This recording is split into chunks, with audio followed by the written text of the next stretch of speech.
Appreciation Society. God save Donald Duck, vaudeville and variety.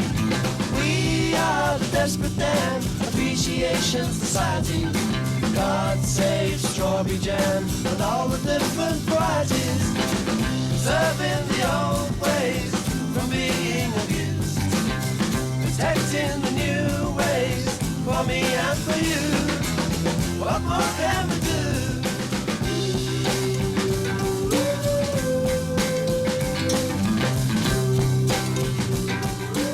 Good morning. It's a beautiful day in the village. I'm Helga from the mysterious East. And I am Joe from the decadent West. Hey, it's been a year and we haven't forgotten how to start the podcast, more or less. It's like riding a bike. That's right. Riding a bike with a big wheel in the front and a little tiny wheel in the back. Today, we are talking about season 1, as far as I know. Episode 6, question mark? Yeah. Yeah, episode number 6. Many happy returns of the prisoner. And many happy returns for the prisoner and many happy returns for this podcast. Oh, hell yeah. We are returning. We are fucking finishing the show. We are driving it into the ground.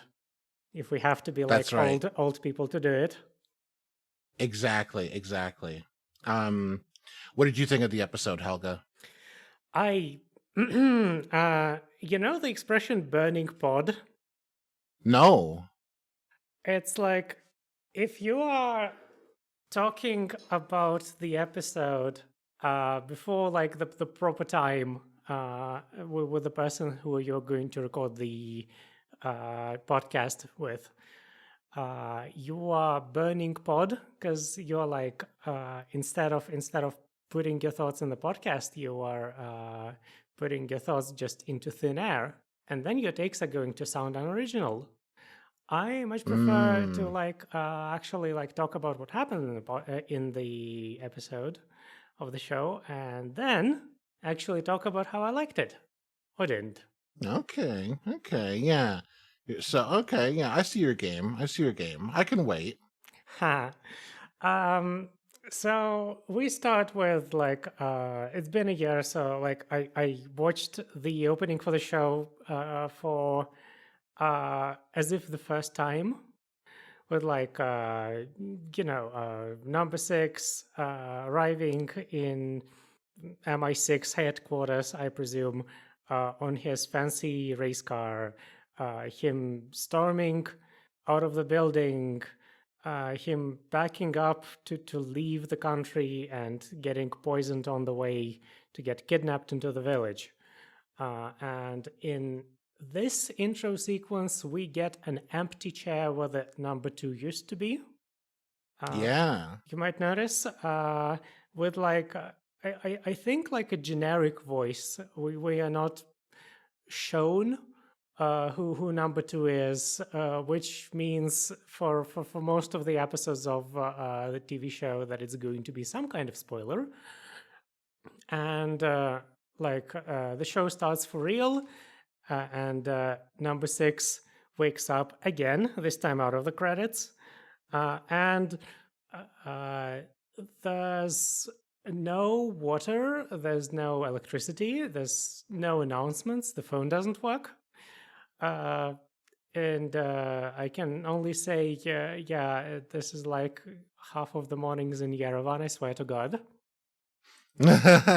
Yeah. Yeah, our my thoughts and prayers go out to the people of Yerevan. Oh yeah, we had like. Have we told that story about how I thought Yerevan was a real place? I thought that Radio Yerevan was like a real. Oh, I mean Yerevan is a real place. Radio Yerevan isn't. Sure. Yeah. I had a nickname on Discord. Radio Yerevan listener, because I moved to Yerevan like a few years ago, and I never shut up about it. Like the Radio Yerevan in like Soviet jokes and like American jokes that are created from Soviet jokes is sort of fictitious radio station that's populated entirely by sarcastic catty bitches. Is that the correct word? I believe that. I believe that's the nomenclature. Yeah. And it like because of Armenia's legacy in the Soviet Union and post-Soviet Union as like the place where all the comedians come from, and like specifically, in Armenia itself, it's more like Gyumri is the place where the comedians come from. But in like the broader world, nobody knows where Gyumri is, but everybody knows what Yerevan is, more or less. And so like all the jokes about like nuclear war or I don't know, deficit of produce or something are going to be narrated by people of Radio Yerevan. Yeah. Anyway, check out our podcast once we're done The Prisoner, where we actually make Radio Yerevan a real thing. Oh, I would love to, honestly. There's so much cool Armenian music that I could blast out. Awesome. Hell yeah. Number 6 goes out of his house to like look at what's happening around him. Maybe there's like an actual power outage with like a deadline. And instead, he sees that the village is entirely deserted. Yeah. There's no like there's no transportation. There's no the shops are all closed. The like normal everyday marches throughout the courtyard are all not happening. And there's no rover. And there's no rover. Well, yet I assume. Yeah. Although I think this episode legitimately has no rover. No. Yeah. Anyway, we can like start thinking about like, can a man survive without society? Is any man truly an island? Is the thesis of individualism in The Prisoner kind of falls because you can't really like live without standing on the shoulders of giants? And oops, no, number 6 is built different. Yeah, he's a classic British man of action. He sets forth, making his own way, so to speak, in the village. By which you mean escapes? Yeah, he commandeers one of the little vehicles, and he sort of travels to the edge of the village where we actually get like this really beautiful shot of like these like mountains that are like surrounding the village, which I thought was really cool. Extremely helicopter shot. Like yes. Borderline surreal. This is like I've been recently playing Ocarina of Time. This is like a pre-rendered like background signifying that you have to get like an item to pass. Absolutely, yeah. It's really funny to sort of like, because there's the view that they show is there's no way that you could get that view from the ground, from like ground level. So it does this kind of look kind of surreal to like see him, get out of the little vehicle, like the little go-kart that they have in the village, and then just like look at the mountain range. But then he sets off. He starts cutting down some trees. He starts, collecting some wood, and he knocks over some drums of oil. And then he starts building himself a little raft. Yeah, he like a detail like found kind of cute is that to build the raft and like all the needed materials, he has to get a bunch of things from the general store. Oh for yeah. which he like writes in chalk the exact sum that he owes, like signs his name under it, kind of like Manusos from Pluribus. Oh yeah. If you've seen that Yeah. show yet. I have not yet, but I hear good things. I hear good things, and it definitely feels very in line with like The Prisoner in terms of like its themes of like one person versus society.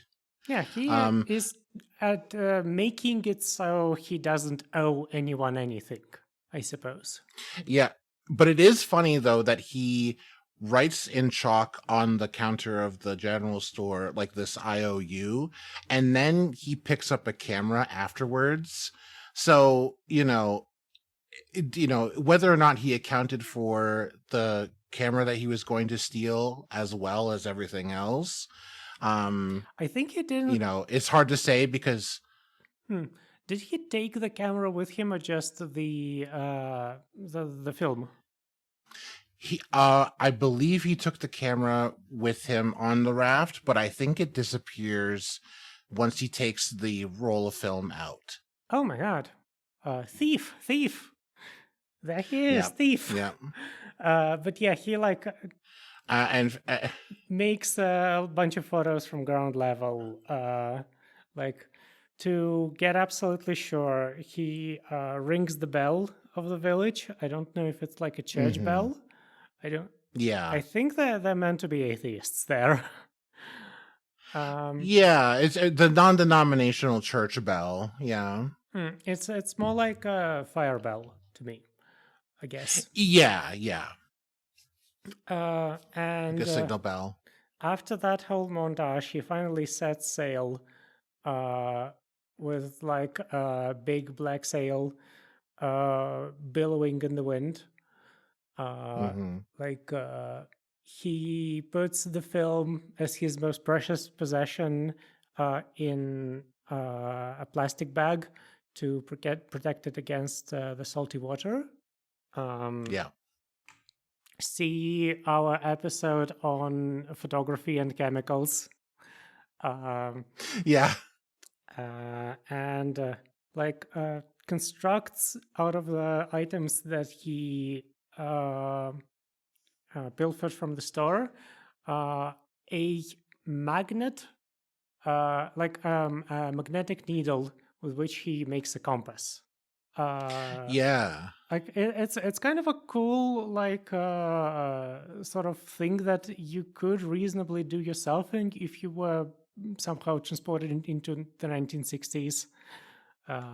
Like you can just disassemble a telephone, get the magnet out of the like out of the like the coils, and Yeah. like get a sewing kit, get a jar, etc., and like make a floating compass based on that. Yeah, I thought this was really charming. Him magnetizing the needle and then attaching it to like this like cardboard disc and then having the disc float in the jar. Was really, really charming. Yeah, I assume that it even probably worked in real life when he did it. And yeah, he took an issue of the Tally Ho Yeah. to write his diary on. And this goes on for quite a while. Like the last thing, the last entry in the diary we see is, I think, like 15 or something days. It's 25 days. Yeah. Jesus, 25 days. Yeah, he Yeah. like initially is in good spirits, but like by the end, I imagine that the scorching sun, lacking wind, just kind of boredom and desolation probably got to him. Yeah. And just as he's like unresponsive, a boat goes by which takes all of his provisions back and tries to dump him overboard. Yeah. They actually managed to do it. He's like asleep when they board his raft, and then like they probably presume that he's dead or like unconscious. So we see him like open his eyes and like look at them like without them knowing, and then once they're done taking all of his stuff, they throw him overboard of his own raft, and then as they start to ride away, he swims and tries to follow them. Yeah, he and manages actually to get on the boat. gets back on the boat, which is, by the way, I believe that's the same boat that we saw in Checkmate. Yep, yeah, it is. Just like this time, they actually film it like either in a much better like studio or not in a studio entirely. Because I didn't see like the obvious seams behind the boat this time. And like the boat is evidently operated by the village once again. Yes. The like shipmates are eating the beans, spam, bread, pineapple, and somehow even more beans. And all of the products is branded by the village. Yeah, I'm so glad that you caught that, because I felt so smart, just like Leo pointing at the screen saying, they're eating village beans. I knew this was too easy. I mean, of course, the village would not just disappear while forgetting number 6. He's too important for that or something. And I assume that the erotica that's plastered on the walls of the cabin that he finds himself in is also village branded somewhere. Yeah, village issued smut. Yeah. He skulks around the ship, figuring out what kind of supplies are there so that he can do his stealth section. Yeah. They have, among other things, like disgusting M3 grease guns, like the submachine gun that was issued by the US in the Second World War, and they're like very visibly covered in cosmoline, presumably to prevent rusting, like in the sea environment. Oh, okay. Yeah. They were very oily, and I was like, I was kind of confused as to why that was, but I'm not a gun expert. So. I mean, it's just metal, right? The guns are made of metal and usually not like stainless steel. So they do rust if you don't take care of them. And the way that and especially if you're smuggling guns in a boat that doesn't go very fast, and you have improperly stored guns, you might as well cover them in something to protect them, give them a fighting chance. Yeah, I don't think that they're smuggling them, to be honest. Like, the guns are in a crate that's the most obvious this crate has guns in it. Yeah. Either guns or dynamite or a novelty lamp shaped like a woman's leg. And also the village kills people. Like, they're already acting as a sovereign nation. It's not really a stretch to assume that the guards have guns. Yeah. Anyway, for some reason, he decides that the disgusting cosmoline covered grease guns are not his style, and instead he MacGyvers himself a source of smoke on the stove, just like burning a rag to like create a bunch of smoke and then like snuffing it out so that it doesn't literally burn down the entire cabin. And one of the guards, being extremely like stealth sequence brained, walks in there. It's very to hitman, investigate. very hitman NPC coded actions here. Um, like number 6 quickly, lightly chokes him, and the guy passes out. Yes, yeah, he does CQC on the two people on the boat, and after he does CQC on them and sort of incapacitates them, he puts them in the room with the guns, which I thought was really funny. He puts them like in the room with the crate with the guns in it, and then uses a chain to lock the sliding door, and then he commands the boat and is basically setting sail for like whatever direction, and then they manage the two smugglers, they like break through a wall in like a cabinet that connects to an adjoining room. I thought that was kind of weird, but yeah, I mean, know, like so I can definitely see people like these things are not built particularly sturdily, right? You can very no, much just kind of break through the wall if you're determined enough and have enough materials. yeah, And yeah, they don't deserve to go out, by light choking. They deserve to like yeah, a fighting chance. And true. no episode of The Prisoner is complete without like some kind of messy, awkward brawl. Oh yeah, Which ensues.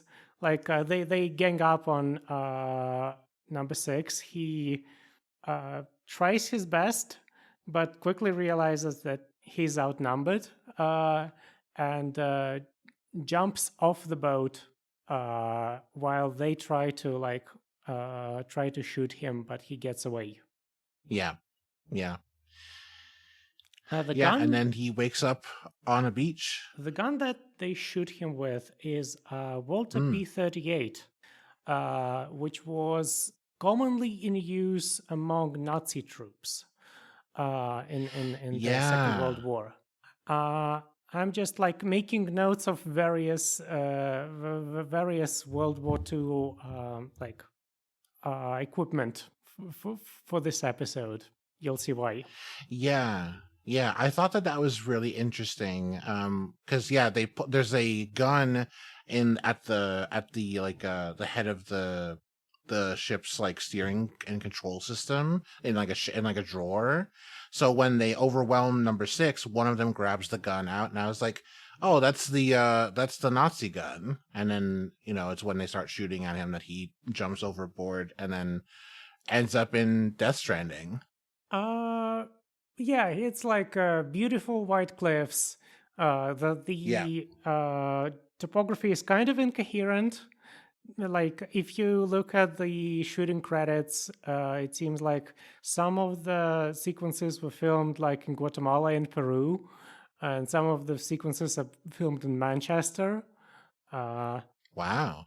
And he climbs over like the huge imposing cliffs, like finds a shepherd who like doesn't speak English, whom he asks, "Where is this?"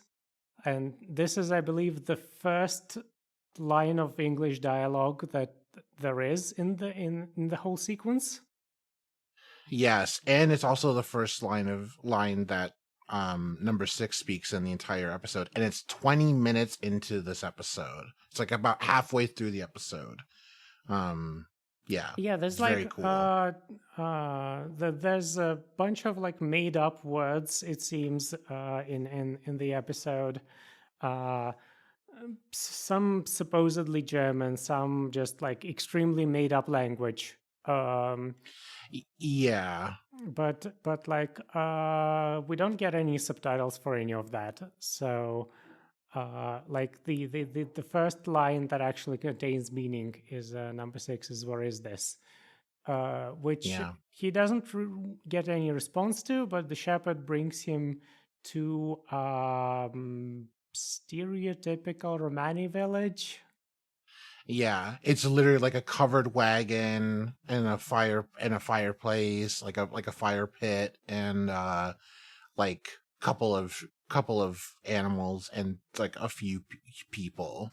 It's Uh, a very small caravan. with like all the people played, of course, by white actors in brown face, Oh yeah, and they try to communicate, give him some food and drink, and he finally gets to British roadside, where the cops are already like spreading a dragnet to catch somebody. yeah. Like number 6 does not consider that he might not be that somebody. He just books it at the side of police, which Yeah. can't believe I'm saying this. Hell yeah, number 6, me too. Yeah. Better safe than sorry, honestly.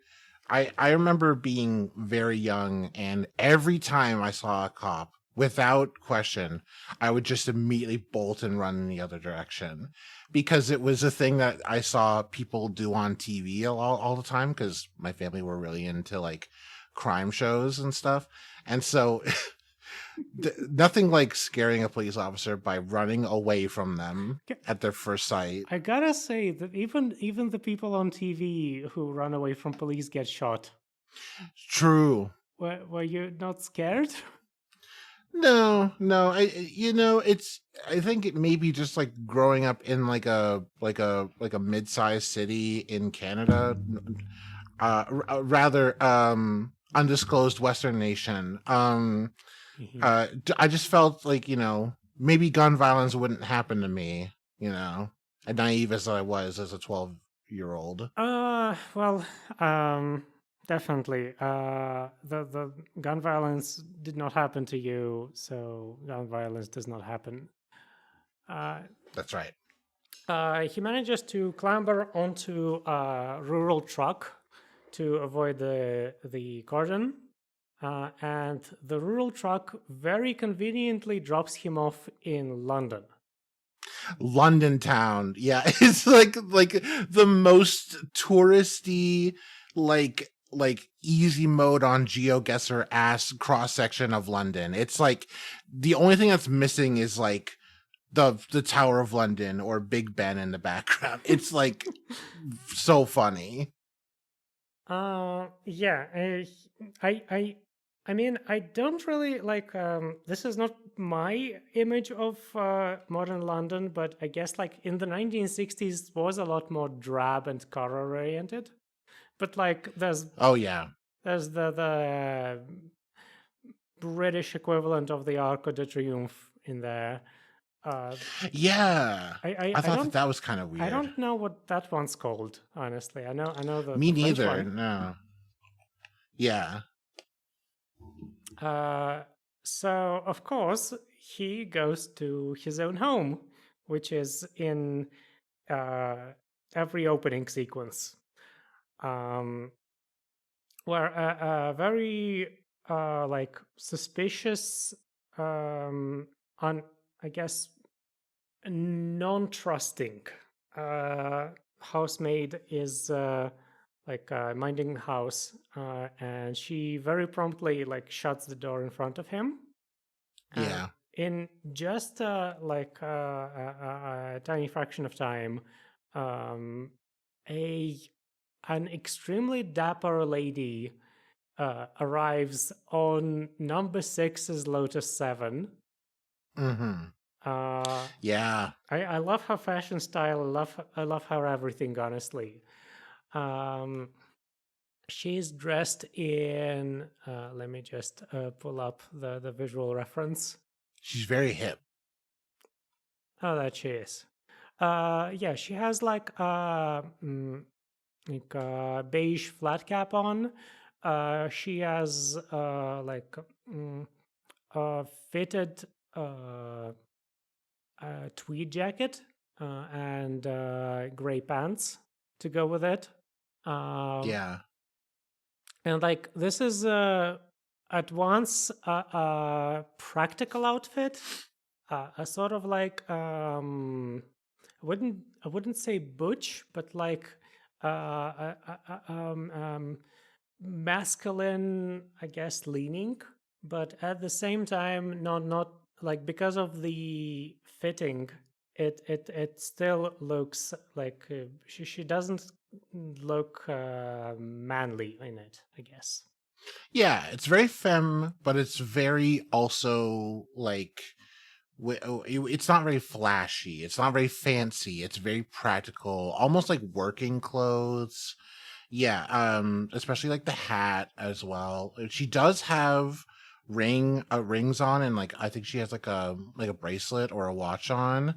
But her nails are painted, and she has like pink lipstick on. So her makeup is fancy, but her clothes are very like practical. Yeah, they're It's a practical, great but still, fit. like they are, impeccable. They not a scratch, not a blemish. The Yeah. like everything is just like off the rack. 5 minutes before the shoot, kind of Yeah, vibes. her jacket has like this really cool like zigzag pattern on it, and it's like really nice looking. Yeah. Yeah, and like as she walks in, number six tries to like get her attention, uh, and he is like in comparison, he's dressed in the drabbest outfit possible, like some sort of sailor sweater, I guess, that's like was at one point black, but now is like covered with brown stains everywhere. And his hair is a mess, and he hasn't shaven. Yeah. Very dusty. Yeah. And this woman like uh, uh, sizes him up, I guess. Uh, Yeah, she very much like sort of she doesn't outwardly like react to like how unkempt he is, but she does kind of like interrogate him a little bit about like who are you? Like what's your deal? Like is very she's not like panicked at all by his presence, which I thought was interesting. yeah, she is a very in control of the situation.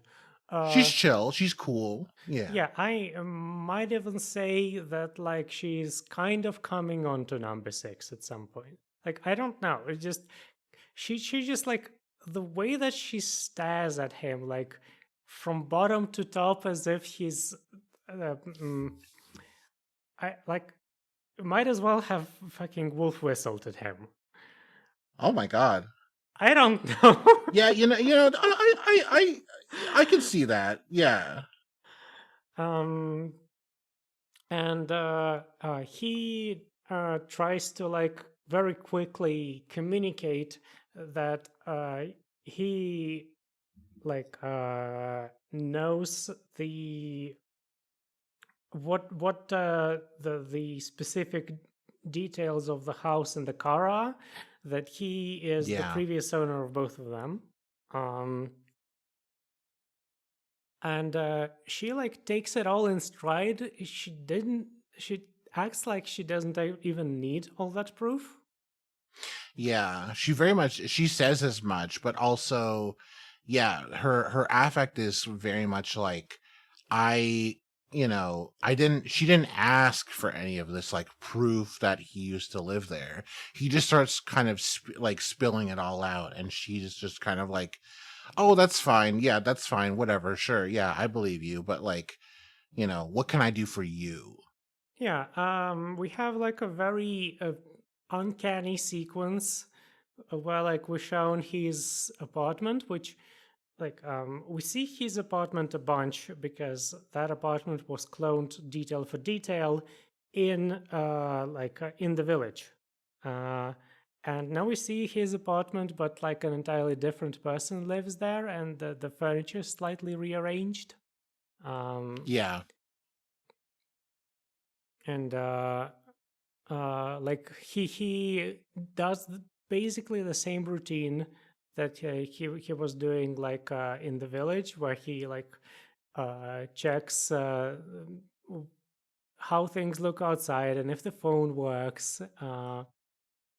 And after he like volunteers a bunch of details about uh, the details of the house, he finally like tells her what he needs from her, which is Yeah. to like confirm basically what happened to both his house and his car, the logbook and the lease. Yes. Yeah. And she just pulls out like the lease agreement for the house. She tells him that the car was for sale by the real estate agent, and she thought it was a good deal, so she takes it. And then when he reviews the lease agreement, he notices and he tells her that it's a new lease agreement and that there's no indication of the previous owner, Yeah, and so like which would have been him. I guess whoever took over his apartment really like cleaned up all the loose ends. Yeah, which I thought was kind of interesting. I frankly, like at this point, I am thinking, okay, so the people who disappeared him also were able to like sell his possessions and like get another person in, and like I'm just thinking it has to be the British, right? Like the Yeah, Soviets would probably just not bother with all of this like extended deception, because like what can the British do anyway about this? Like if the Soviets kidnapped him and the British just like found out that he's kidnapped, they can like call the Soviet embassy or something, maybe even like try to rescue him. But the Soviets like would not bother selling the car. no, no, and like your stuff is getting either like distributed to other people or just scrapped. Yeah, I'm thinking Like or like thrown out. like the Soviets would probably like imitate suicide. Like maybe Yeah, like crash the car with like a poor sap inside with the body burnt yeah, beyond recognition. Uh, yeah. anyway, food for thought for later. Um, Hmm. and he like after like checking all these details and confiding to her that he's in exile and he uh like was in Britain and now has returned. uh he like eats some fruit cake and sandwiches that she cooked. Apparently she's a very good Yeah. cook. And like he nearly breaks down in tears because like the thoughtfulness, I guess, of this woman is just overwhelming him. And like he was prepared Hmm. for a much more hostile reception, I guess. And also if we're thinking about the previous reviewed episode where he does eventually like quote unquote escape from the island, when he runs into the people from his past, I believe that was not Checkmate but the Chimes of Big Ben. Oh yeah, um the chimes of Big that Bill. that's another. Yeah, of course. Yeah, Big Bill. Who could forget? But yeah. So that episode, depending on how you interpret the like timeline of events in relation to like the episodes, like that's a previous encounter where he feels really close to like being believed, being understood, being taken care of, and just doesn't get that at all, and is in fact thoroughly crushed by the end of that episode.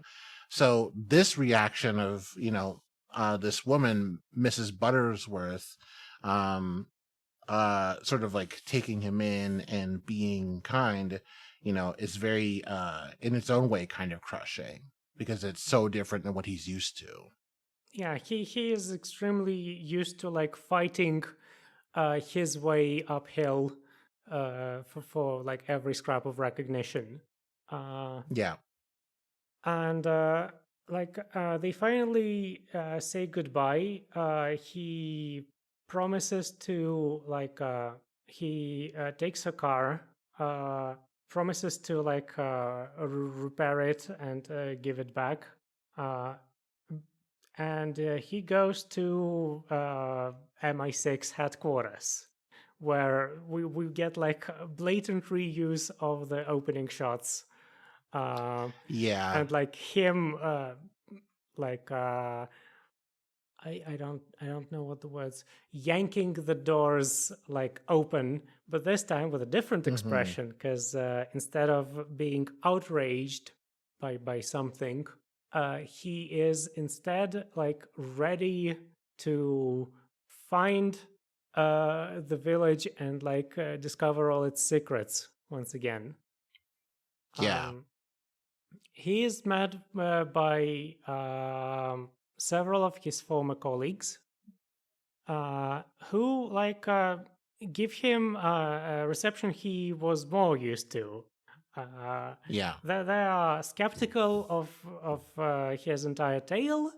They think that he just took some vacation photos in a place with Italian architecture. Yeah. And they think that he's playing some kind of game, but they don't know what kind of game it is. Until finally they get convinced enough to at least check his story, and they do find all of the trails, I guess, of his existence in the places where he described them to be, caravan, the empty fireplace, not fireplace, empty campfire for the caravan, the beach where he made the landing. I am assuming the police cordon that was going on at the time, which his mates from MI6 promptly assure him was just searching for an escaped convict. Mm-hmm. Not an escaped prisoner, escaped convict. That's right. And so they give him the needed resources to search for the village, more or less on his own. Yeah, this sequence is really interesting. There's a sequence first where they sort of have this map of pretty much Europe and Africa, and he gives them sort of some rough estimations of which direction he was going when he was in the raft, for how long he was at sea, and give or take how many days sort of all these different calculations. And his friends deduce that the island is somewhere around Morocco, southwest of Portugal and Spain, so that Iberian Peninsula kind of area. Yeah, I think north of Morocco, actually. They cross out the Morocco itself because it's too far south. But they end up with a 500 mile sort of radius. And you can sort of start thinking, and I would sail 500. And so they give number 6 the passenger seat in a jet fighter plane. Yeah, it's a 2-seater plane, and it's specifically Gloucester Meteor, which I'm gonna have a brief digression about. Please, I was so curious about this plane. Okay, so the plane looks a bit weird, right? Like it looks Yeah. kind of scrappy, for lack of a Yeah. better word. And Gloucester Meteor is I think the only Allied jet that was used in the Second World War, at least in any kind of combat roles. Because at that point, the British jets were not the other British jets were not as advanced, and the Americans didn't share theirs. The German use of Messerschmitt 262 is a lot more prominent. Yeah. Anyway, so first of all, how much do you know about why jets exist? Nothing at all. My guess would have been that in the 60s, that's really probably when that's a lot earlier than what I would have assumed jets would have been around. In the 60s? Sorry. Yeah, I thought jets were way later of a thing, maybe the 70s or 80s. Oh no, jets were a thing in the 40s. So the thing is, wow. Basically, the planes from the Wright brothers era to the Second World War all worked on you have basically a car engine, maybe a souped up one, that spins a propeller, and the propeller drives forward the aircraft, right? Yeah. Unfortunately, this has sort of limitations on top performance. The first and foremost one is that if you start spinning the propeller and the tips of the propeller blades start rotating faster than the speed of sound, which is somewhat easy to do comparatively. You don't need to go over the speed of sound to have your propeller blades spin faster. They lose a lot of aerodynamic qualities, kind of aerodynamics as it existed in the 1920s and 30s kind of goes to shit when supersonic flows get involved. So it produces a very definitive limit on performance for propeller engine aircraft. You following me so far? Yeah. And so people had to invent a different way to make planes go faster. Some designers experimented with rockets, but rockets work for 3 minutes and then you're done. So that's not a very effective way. And other people figured out that a way that you can make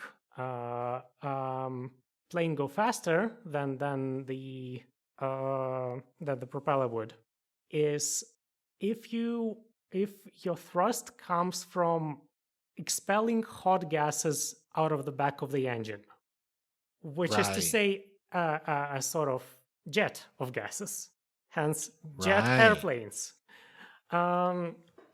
I'm not gonna bore you too much with how this works particularly, but early jets really sucked at everything except top speed. Essentially, it's just you would they would spool up really slowly. They would be really inefficient close to ground, but if you wanted to go faster than say 600 kilometers per hour, then you just kind of had no choice other than jets. Yeah. And so Gloucester Meteor was part of that first wave of jets. It was developed in 1941. The engine was developed even before that, but they had no money until finally British the British military came to the guy who's developing all the jets and told him, here's a bunch of money, now develop a jet for us. And it's kind of it was the British considered it a top secret, trying to keep it out of the hands of the Germans and the Soviets for a really long time. It didn't really see any kind of combat operations outside of shooting V1,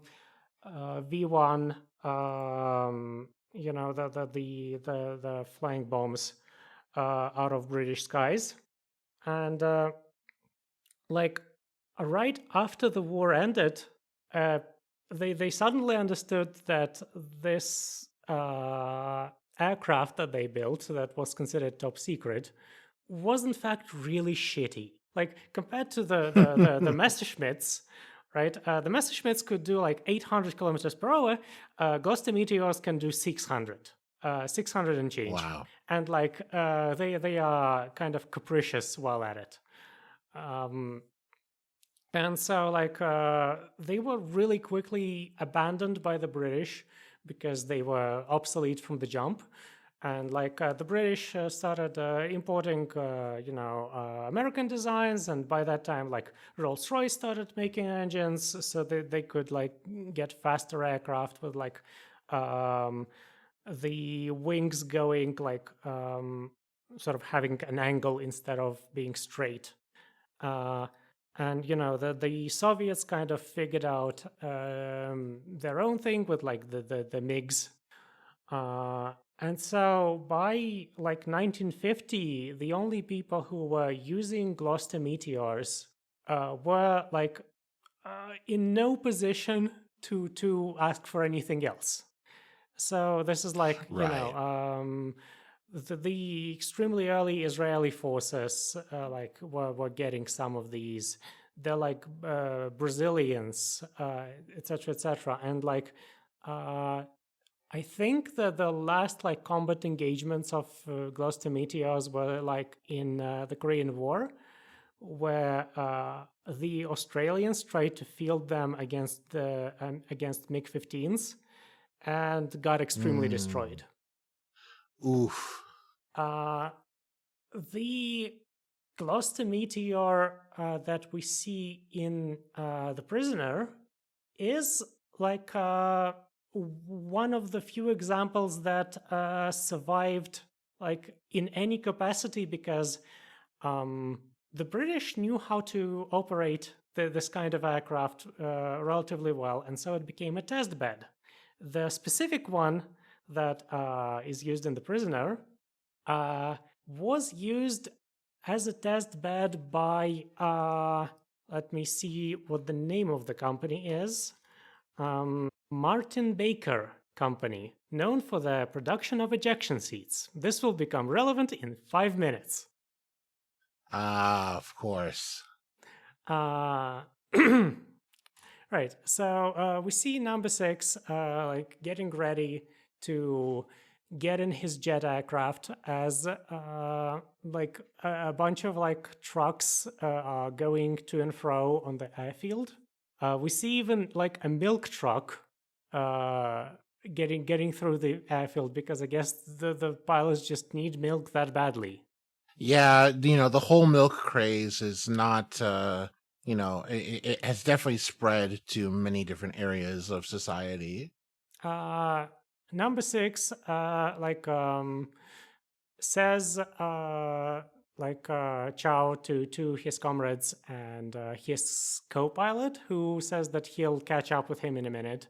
And a minute later, we see somebody in a pilot suit with his respirator already fitted, briskly walking to the aircraft. They take off as number 6's comrades say something vaguely inspiring about him, that he never gives up or whatever. Yeah. And finally, like after days of searching, number 6 finds the exact location of the village as he crisscrosses like a huge chunk of territory. And just as he finds that location, his co-pilot, who of course was the milkman, Yeah. takes off his mask, says, "Be seeing you," and pulls number 6's ejector seat. Yeah. Hey, ejector seats are relevant. The footage that we That's then right. see of an ejector seat, like exploding outwards from the Gloucester meteor, is actually part of Martin Baker's test footage Oh, wow. for a model of ejector seat. Yeah. And Great. as number 6 returns back to the village, like when he walks back home, at that exact moment, the electricity and the water starts working. Yeah. And Mrs. Yeah. Buttersworth, who baked him a birthday cake, now dressed, As she promised. yes, as she promised, now dressed in the customary village style with a huge number 2 pin on her left shoulder, walks in and says, "Many happy returns." Yeah. Oh, man. And What a great episode. yeah, he like looks out the window, and everything in the village has returned to normal. Yep. And like this is And then we get the jail bar closing in, and then that's the episode. oh yeah, the prisoner has been imprisoned successfully for another time. But can they keep him in the next time? See on the next episode of The Prisoner. I think that like the thing that I was thinking about the most in this episode of The Prisoner is the long shadow of the Second World War. Mhm. Like, the reason that these people, like in the boat, have a Walter P-38 and a grease gun is not because they're like ideologically Nazi or ideologically Americans or whatever. It's because Yeah. during World War II, so many guns were made. Like, Oh, yeah. unbelievable amounts of guns were made from like the cheapest possible materials, just kind of stamped in mega factories to distribute to soldiers worldwide. And these guns stuck around for 50 years after that, maybe even more. Like you can see footage from the Syrian war in 2015, and you can see like somebody using a Mosin Nagant that was manufactured in the Soviet Union in the 1930s and later used in fighting the Second World War. The Gloucester Meteor, despite it being a very shitty aircraft, it was still produced like in numbers. Let me see, several thousand, I think. The scale of destruction, I guess, during the Second World War, to me, is sort of hard to imagine. Like currently we are existing in a world that has a bunch of war, right? But like when we see military hardware right now, this military hardware is usually expensive and rare comparatively to like the World War II aircraft, which was made out of barely reinforced wood and sheet steel. Yeah. And so, yeah, I am kind of thankful that there was not a third World War. Yeah, I think just how big World War II was for how short comparatively the war was, um, how long it went on for, it's still hard to grasp. The mobilization of people during World War II, troops alone, the scale of the theaters, and yeah, I think it's hard to underestimate kind of like how it impacted so many people across the world. Even the city that I live in, experienced one of its great economic booms during the era because the steel industry in my town was huge, and making steel for war was good business, and yeah, I think as much as The Prisoner is a show about the Cold War, it's also about how the Cold War, especially in the first half of the century, in the first half of the other half of the 20th century after World War II, was still funneled by was still very much ideologically, or I guess even materially influenced by the Second World War. And yeah, it's definitely something that's worth considering, especially in Europe, especially. Oh yeah, I think. I think that as much as I don't trust The Prisoner to have a take on the rest of the world that isn't Europe, I would be really I am itching for something in there that reflects on things that aren't Britain. I'm like, the whole post-colonial struggles of the 1960s are happening as the show is being filmed, right? Yeah. There's whole swaths of Africa that were considered French or British, and they aren't 2 years later at the time of filming. And the show so far doesn't have a focus on that. Yeah. Yeah, very, very much so. It's very inwardly looking. It says more about Britain than it does about the than it says about the world. You know what I mean? More about the British understanding of its own place in the world. Yeah, Yeah. they at that point Britain was not quite as moribund, I guess, as it is now. It was still considering itself a superpower. Yeah. Um, and yeah, I am. Do you think like what is your current theory of the village? Because technically speaking, right? If we look through the footage, the friends of number 6, his co-workers, haven't Yeah. they haven't they haven't been implicated technically. No. The guy who ferries him back to the village is the milkman, so not his original co-pilot.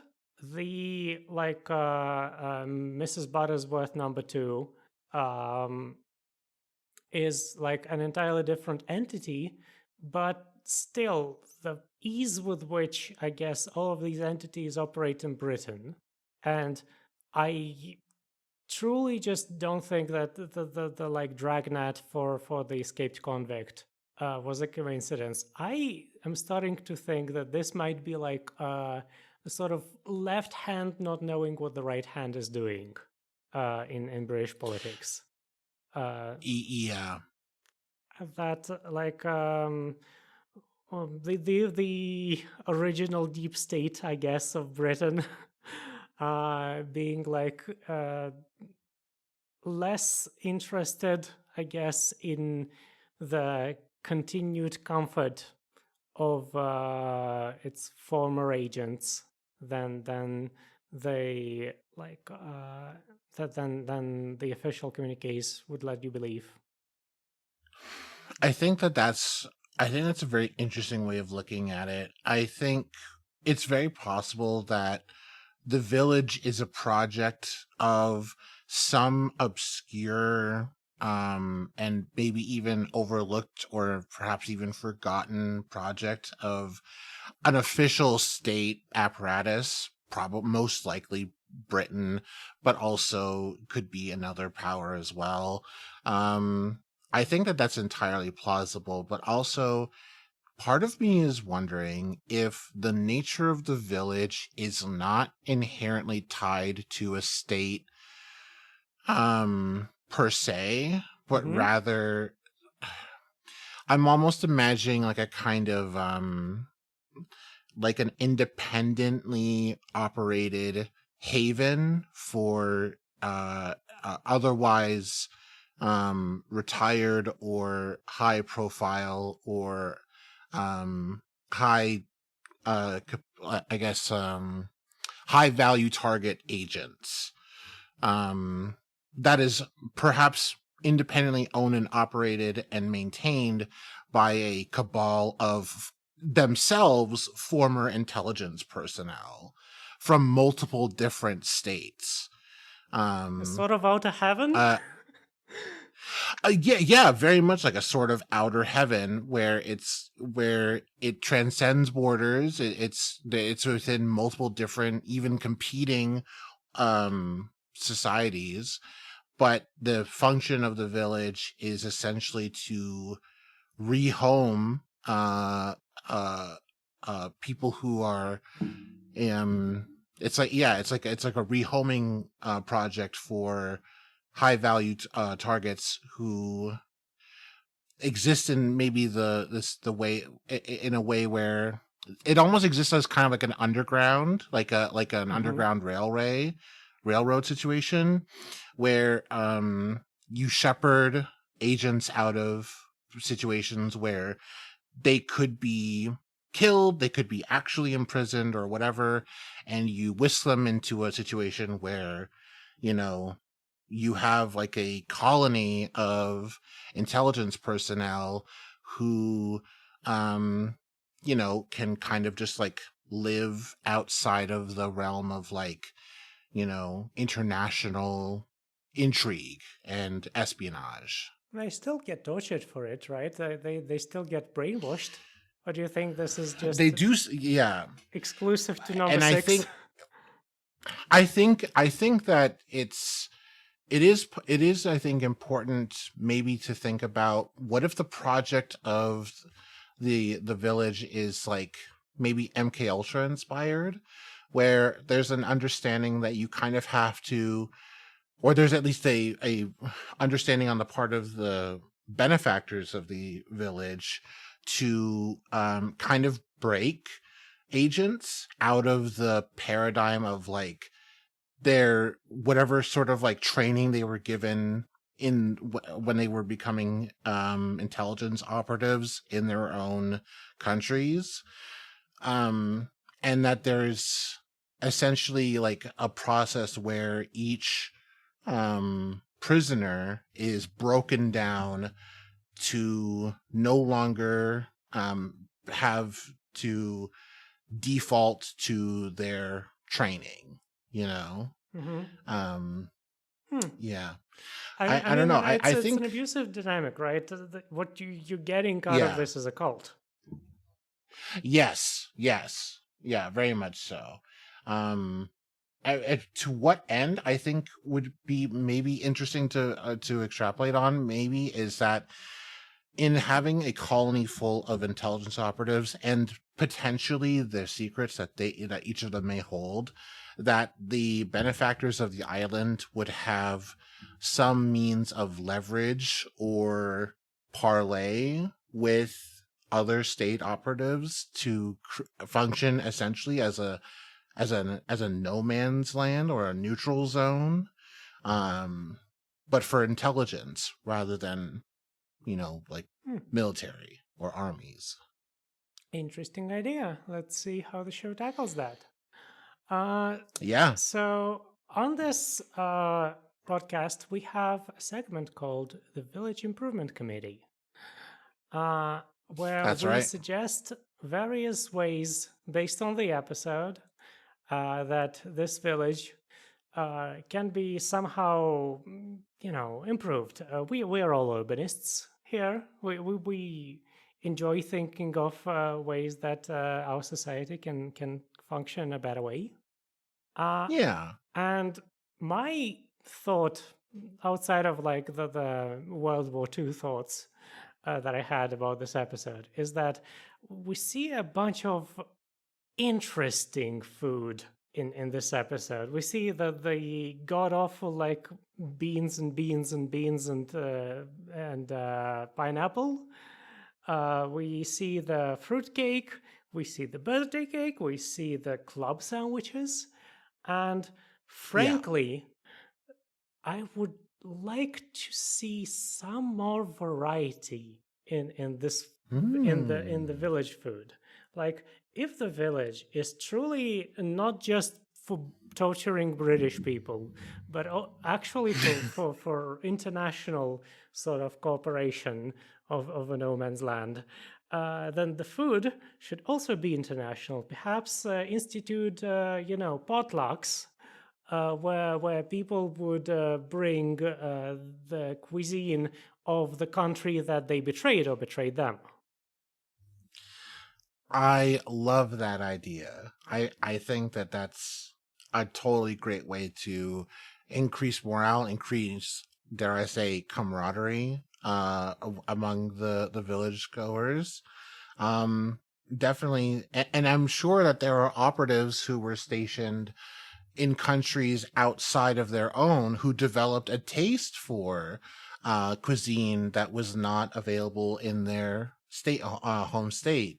And so I think that this is a great opportunity for people to reconnect with maybe some things that they really love. Maybe you really fell in love with borscht when you were stationed, overseas, Oh my God.